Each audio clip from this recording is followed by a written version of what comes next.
दिल्ली के द्वारका जिले की ऐसी घटना जिसने पुलिस को शर्मसार किया। ये पहली बार नहीं, ये दूसरी बार हो रहा है।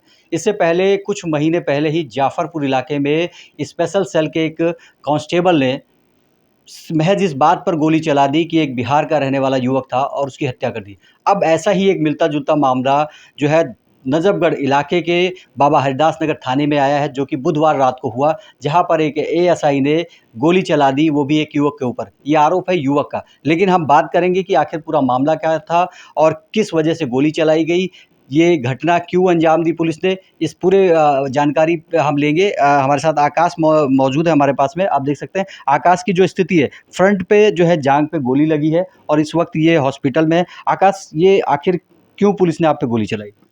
ये जी मुझे अक्टूबर से मेरा हिसाब था। ये मेरे अंकल जी से कुछ लेन देन था पैसे का। तो उस लेन देन के लिए मेरी इनसे बात हुई थी। इसके लिए मैंने कंप्लेंट भी की थी पहले बाबा हरिदास थाने में। और उन्होंने वहाँ समझौता पत्र लिखवाया था, जिसमें गाड़ी का नंबर लिखवा दिया था कि ये गाड़ी इससे कमा के इनका लड़का पैसे दे देगा। लेकिन उसने मुझे पैसे नहीं दिए। उस बात को होगी 6 से 7 महीने।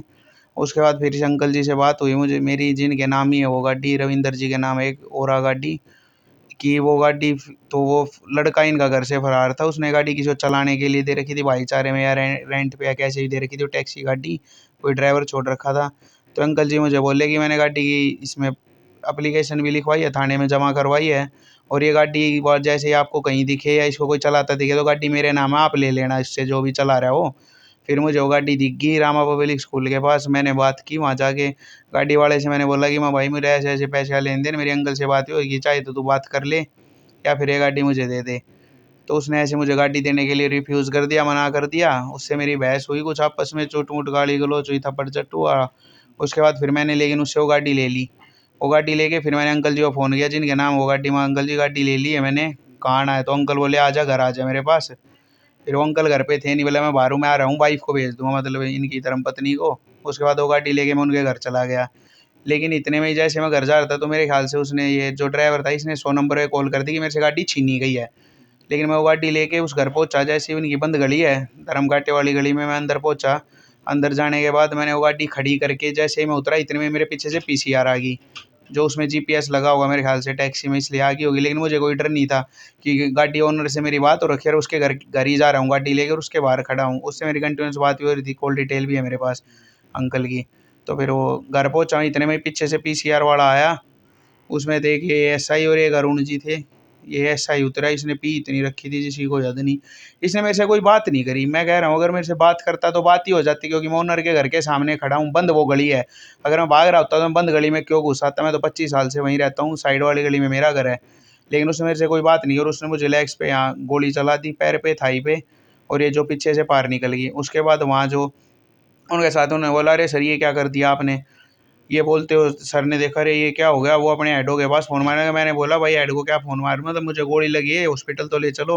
फिर वही मुझे पीसीआर में हॉस्पिटल लेके गए। वहाँ जाने के बाद मेरा इलाज हुआ जो भी इसको लेके, और फिर उसके के हमने बोला कि इसके बोले टेस्ट कराए नशे में, क्योंकि ऐसे कौन गोली मारेगा? बातचीत करता तो कोई बात ही नहीं थी। लेकिन उसका किसी ने भी टेस्ट नहीं कराया। 5 घंटे तक वहीं वो पीसीआर में बैठा रहा। वो वीडियोज़ भी हमारे पास जो हम आपको दे देंगे, दिखा देंगे सब। किसी ने भी उसको गाड़ी से नहीं उतारा। प्रशासन में जैसे बड़े-बड़े अफ़सर भी आए, सब आए। कम से कम 50-60 पुलिस वाले इकट्ठे हो गए। हमने 112 नंबर पे कॉल भी मारी, हमारी किसी ने कंप्लेंट ही नहीं लिखी। आज भी हमने ऑनलाइन कंप्लेंट करी है, ये मेल वगैरह भेजी है, वरना हमारी कोई कंप्लेंट ही नहीं ले रहा। ना कल हमारी कंप्लेंट ली, ना हमारी कोई सुनवाई हुई, ना उस टाइम उसके ये एमएलसी मतलब बोले टेस्ट कराए।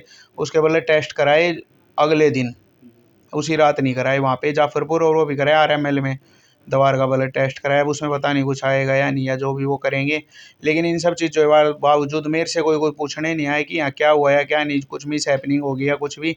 उन्होंने वापस मेरे ऊपर ही मुकदमा लगा दिया कि ये गाड़ी छीन के भागा था या रॉबरी थी, इस चीज़ का हाईजैक कर रहे, और हम हाईजैक कर रहे थे, इसलिए ऐसा कुछ हुआ। लेकिन वो हाईजैक कहाँ से करेंगे? जब मेरे ओनर से बात हो गई और मैं ओनर के घर के सामने ही खड़ा हूँ, मेरी सारी बात हो रखी है, और ये ओनर है गाड़ी के, ये बैठे हैं मेरे अंकल जी। जब पुलिस वाले ने गोली चलाई, क्या लगता है पूरी तरह वो उस नशे में धुत था? हाँ, फुल नशे में था। अगर बात करता तो कोई बात ही नहीं थी। बात क्या थी? मैं घर खड़ा हूँ, जिसके नाम गाड़ी है वो अंकल है, मेरी बात हो रखी है वहीं की वहीं।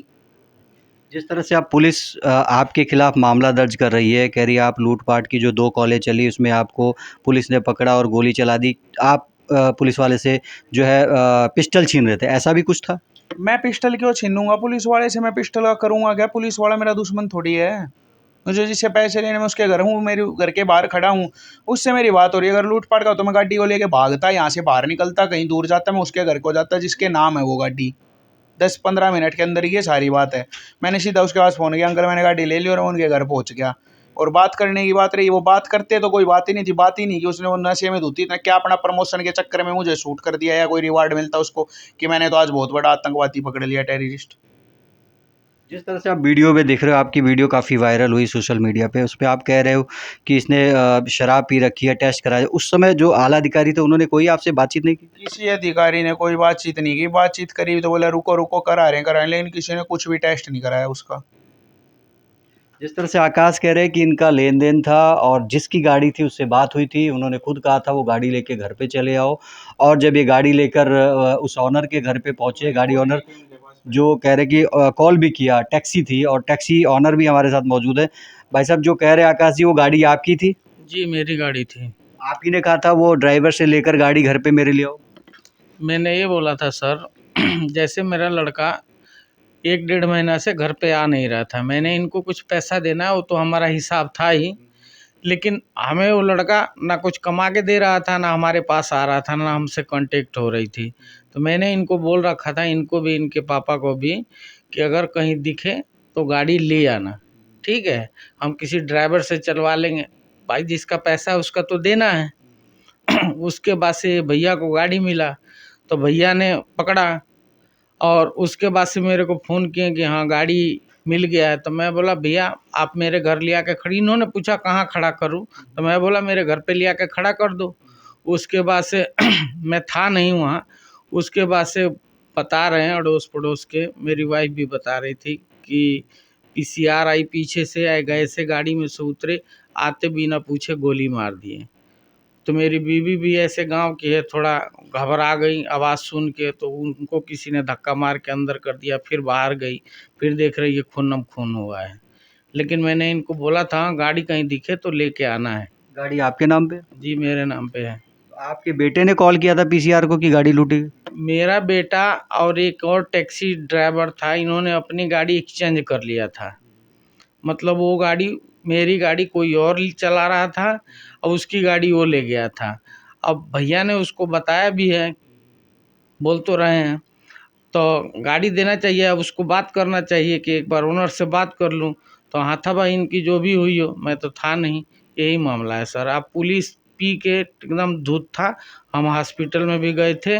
अब बेवजह गोली मारा गया है, इनको फंसाया जा रहा है, और कोई बात नहीं है। तो जिस तरह से कह रहे हैं कि जो टैक्सी ऑनर है, जिसके नाम पे टैक्सी है, उनका भी यही कहना है कि इन्होंने कहा था कि गाड़ी जो है वो बेटे से लेकर इनके घर पे खड़ी करें। उसी बीच में जो पुलिसकर्मी है वो पहुंचते हैं, उनके पास पीसीआर कॉल होती है गाड़ी के लूटे जाने की, और उसी दौरान जब आकाश से मुलाकात होती है तो आकाश का आरोप है कि बिना कुछ कहे ही जो है उनके सामने से जो है पैरों पर गोली मारी जाती है, वो भी जाँघ पे गोली लगी है। जो अभी आकाश का इलाज चल रहा है हॉस्पिटल में, हम इस वक़्त हॉस्पिटल में ही मौजूद हैं। हालाँकि जो पूरे मामले पर पुलिस का जो बयान आया है, पुलिस का यही कहना है कि जो पीसीआर कॉल हुई थी और आकाश जो उस वक़्त जो है गाड़ी को जो है लूट कर लेकर गए थे, उन्हीं का पीछा करते हुए पुलिस पहुँची और पुलिस के साथ आकाश की जो है झड़प हुई है। पुलिस से आकाश ने पिस्टल छीनने की कोशिश की और इसी दौरान जो है जो एएसआई है उन्होंने गोली चली। हालाँकि इसमें पूरे मामले में कितनी सच्चाई है ये जाँच का विषय है। हालाँकि आकाश ने भी अपनी तरफ से कंप्लेंट दर्ज करा दी है। पुलिस ने भी आकाश के ऊपर जो है मामला दर्ज किया है। अब इसका फैसला जो है माननीय अदालत ही करेगी। लेकिन जो इस समय सिचुएशन है आकाश की, आप देख सकते हैं कि यहाँ पर हॉस्पिटल में एडमिट है और जाँघ में जो है उनके गोली लगी है और पूरी तरह से अभी जो है फिट नहीं है और काफ़ी दिक्कतों का सामना कर रहे हैं, क्योंकि इनका जो जिम है, ये जिम के मालिक है, वो भी पिछले 3 दिनों से बंद पड़ा हुआ है और जो घर के जो लोग हैं वो काफ़ी परेशान हैं। और आकाश का ये भी आरोप है कि पूरे मामले में जो है आला अधिकारी जो पुलिस के हैं वो लीपापोती करने पर तुले हुए हैं, जिसकी वजह से अभी तक जो है इनको इंसाफ नहीं मिला है और जिस पुलिसकर्मी पे आरोप लगा रहे हैं वो भी खुलेआम अपनी ड्यूटी कर रहा है और नशे में धुत होकर वो अपनी सारी कार्रवाई कर। फिलहाल आला अधिकारी को यही कहना है कि पूरे मामले की जांच की जाएगी और जो भी गुनहगार होगा इसमें उसको सजा दी जाएगी। दिल्ली से ओपी शुक्ला, दिल्ली तक।